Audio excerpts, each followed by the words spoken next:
احلى مسا على اخواتي وحبايبي، عامل ايه؟ يا رب كلكم تبقوا بخير وبصحه تملي كده يا رب. النهارده كان نتكلم عن ماتش نادي الاهلي ونادي بيراميدز اللي انتهى مصلحه نادي بيراميدز بمكسب 3-0 سكول عالي على نادي الاهلي، وهنقول كل التفاصيل، فخليك معانا لغايه النهايه ويلا بينا على الفيديو.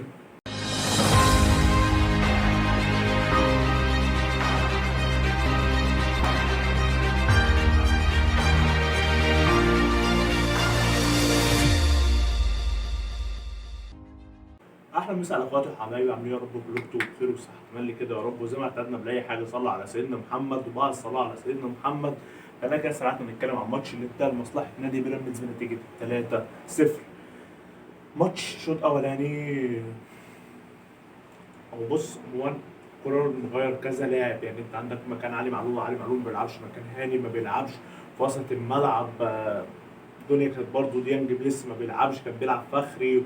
قدام كان مريح الشحات ومريح بيرسي تاو والكهرباء كان برضه مريح، فالدنيا كانت معاه مش اجمل شيء. بالذات بقى ان بيراميدز كان نازل زي ما بتقول له ايه، انا خسرت منك كاس وخسرت منك سوبر وي وي وي وي انت حط عليا اخر الفتره دي، خليني بقى يا جدع انا اكسبك مره. نازل شوط اولاني، ده كان شوط اولاني نادي بيراميدز نازل ضاغط ضاغط ضاغط ضاغط ضاغط، وكوره جت في العارضه وضاغط ولا عامل كل حاجه. لعيبه النادي الاهلي نازله اللي هو خلاص الدفعه اللي كانت عندهم بعد مكسب الدوري راحت.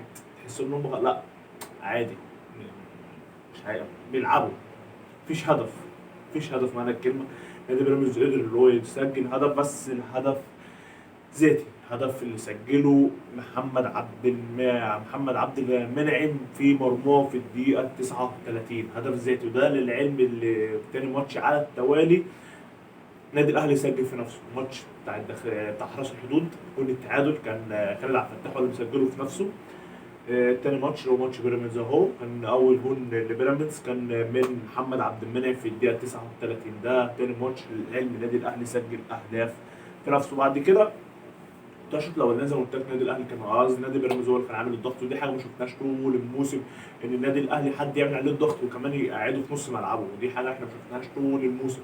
لكن شفنا في الشوط الثاني بقى لا، الكوره تفوق اللعيبه بتاعت النادي الاهلي، اداهم الدفعه ايه انا مش عارف ايه وي وي، خدهم دش سخن معانا كده، دش سخن. بالاضافه لو نزل بالتبديلات، حط ديانج ونزل عبد القادر ونزل ونزل ونزل، حاول يرجع للمباراه. هو اللي بص حط يعني جاب لعيبه بيراميدز كلها كده حطها في وسط ملعبه. النادي الاهلي الشوط الثاني اكنه ولا كسبان دوري، ولا اكنه لسه بيقول بسم الله انا عايز اكسب الدوري. يعني الماتش ده بالنسبه لي هو ماتش مكسب الدوري. بس نادي بيراميدز انت بتعمل حاجه حلوه. نادي بيراميدز يعني معنى الكلمه اللي هو ايه، انت عايز الكوره، عايز تخليه في نص ملعبي، اه ماشي يا باشا، انا هرجع نص ملعبي وخد الكوره، بس انا اللي هسجل اهداف. صراحه بيراميدز كانت عامله بلوك على المرمى جامد جدا، كان عاجبني. كان عاملين خط دفاعي من نار، من نار. مش له خط دفاعي وهبد وخلاص، مش زياده عدد، ايه مش زياده عدد، لا لا لا لا، بجد بتشوف كان عامل اداء فني كان بجد جامد جدا. النادي الاهلي بيضغط بالكور هو بس كل ما يخش منطقه ال 18 يجي يسدد يلاقي بلوك على الكوره، يلاقي بلوك على الكوره، يلاقي بلوك على الكوره، يجي يرفع قبل ما الكوره توصل لاي حد فيهم يبقى واحد من بيراميدز شايلها، احمد فتحي، احمد توفيق، الشيبي، اي حد بيبقى شايلها. لا كانوا عاملين اداء دفاعي عالي. بالاضافه ده الحاجه اللي كنت بقولها قصاد اي فرقه بتلعب قصاد الاهلي على الهجمه المرتده، انت بتعمل هجمه مرتده بس ما عندكش اللعيبه اللي عارفه تطلعك من الهجمه المرتده. اما لا، نادي بيراميدز عنده لعيبه تعرف تطلعك من هجمه مرتده زي مصطفى فتحي او ابراهيم عادل او فخري اللي هو قوي الحربه.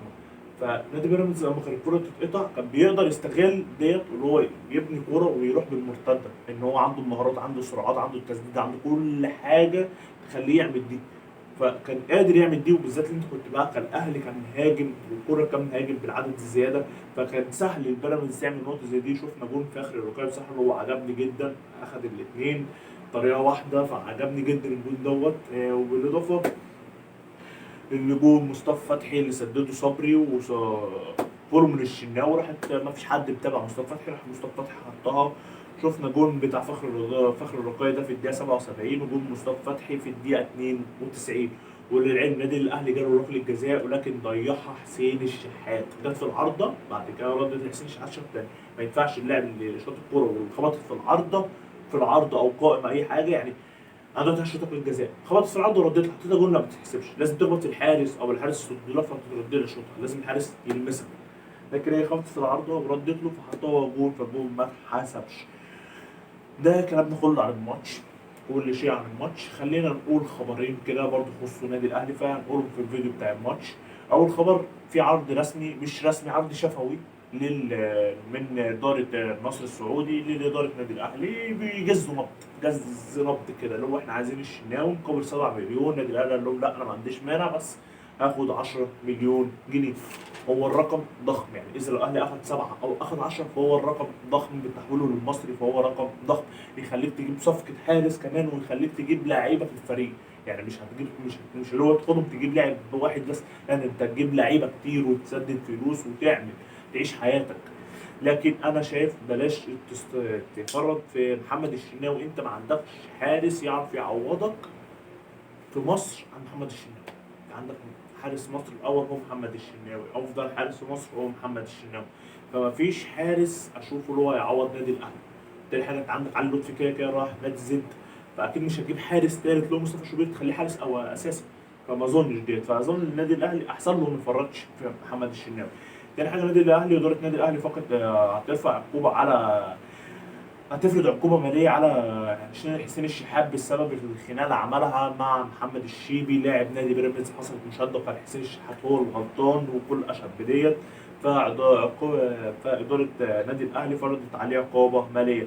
وبالرغم برضو إن إدارة بيراميدز بعد إن النادي الأهلي فرض عقوبة مالية على حسين الشحات، برضو إدارة بيراميدز نزلت قرار نهائي إن هم هيقدموا شكوى في اتحاد الكورة قصاد حسين الشحات إن هو تعدى على اللاعب محمد الشيبي لاعب نادي بيراميدز. ده كل حاجه كانت معانا، كل حاجه تخص النادي الاهلي وبس. وكده وصلنا لنهايه الفيديو. لو الفيديو عجبك ما تنساش اللايك والشير والسبسكرايب، يلا سلام.